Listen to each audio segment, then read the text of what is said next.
known as N40. The research test pilots in the two aircraft, we have Larry Van Hoyt and John Geisler flying Ford 39, and we have Boris Airport and Larry flying in 30.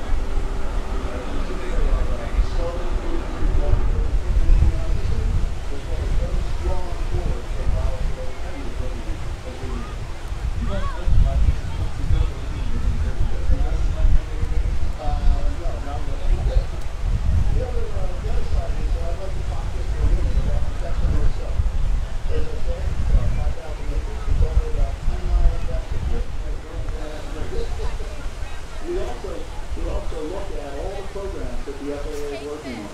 We look at the air traffic control side, automation, communication systems, everything new and everything that's currently in the system. We also do the development and testing of a lot of new systems. And network in the research side is looking at everything from lithium batteries and how we transport them because of the fire hazard, all the way through that laptop computer that you carry on board. And are we worried about what happens? Federal Air Marshals, where they train all of the Federal Air Marshals for use on aircraft. We have the U.S. Marshals. Oh, and by the way, here come the Convairs again. We also have the South Jersey Transportation Authority's Atlantic City International Airport. And the newest tenant of the Senate is the next generation